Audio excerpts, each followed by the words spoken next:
It's a segment that we affectionately call the Viewer Takeover. It's the only one of its kind in North America. And a special shout out to my buddy Zig Fracassi. Hey, Zig!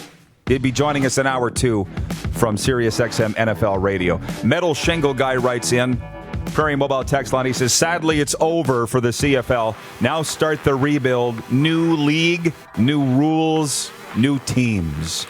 From Metal Shingle Guy. Brady in Saskatoon. Hey, Rod, it's sad the government wasn't able to give the CFL a loan. Hopefully they come back better and stronger than ever.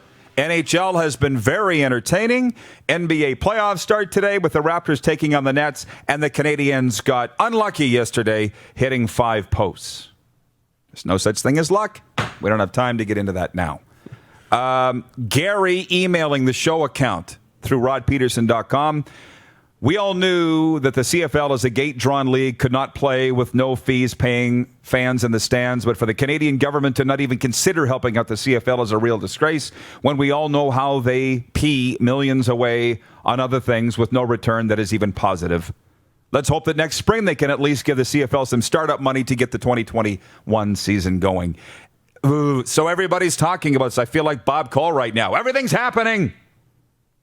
On my Instagram, my cousin who's watching in Alberta writes in, and I'm not going to mention her name, but she says, we gave that money to Lebanon. And I couldn't tell if she was being sarcastic or not. My guess, because she's a humanitarian, probably not being sarcastic. Canadian government giving money. Look at the devastation that went on in Lebanon with the bombing of the port terminal. How could you say that's a bad thing?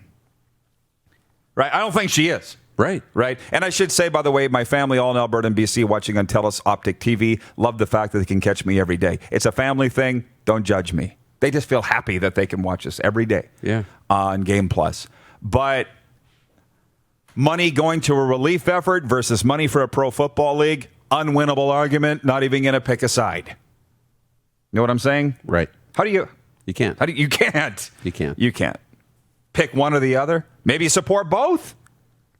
That's the idea. There's that. If you can, but yeah, I mean, geez, it's such unprecedented times when we're trying to support Canadians who aren't working. That would help. And of course, you've got a ton of Canadians abusing the system that have been put in place to help Canadians who need it. So you already know that that's going to be a minor disaster trying to unravel all that and clean all of that up in the next number of years. And you're going to have to go to people and say, hey, we need some money back.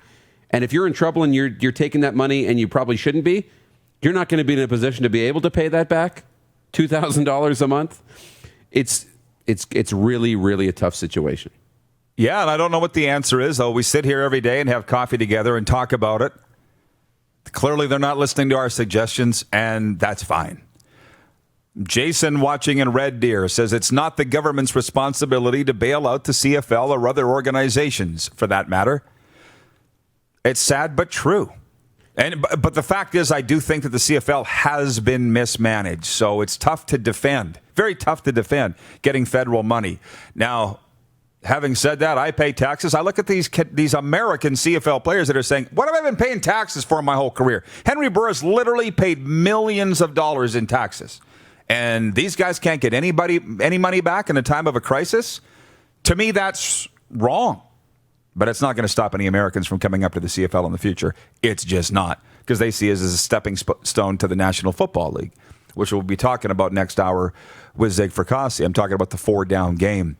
But if you don't like the way the government handled this, you have an opportunity to vote at the polls in another 3 years' time. That's really what it all comes down to. Yep. We have no say as to how the government spends our money that we give them. Anyways, a big thanks to Carlo Koliakovo joining us here in hour 1, and he actually talked on the CFL. You can go back and watch that on the podcast.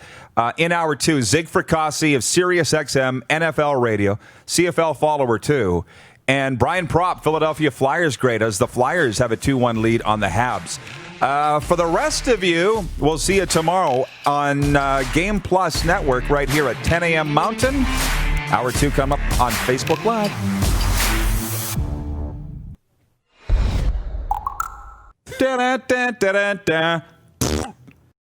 You're watching Rod Pedersen On Demand.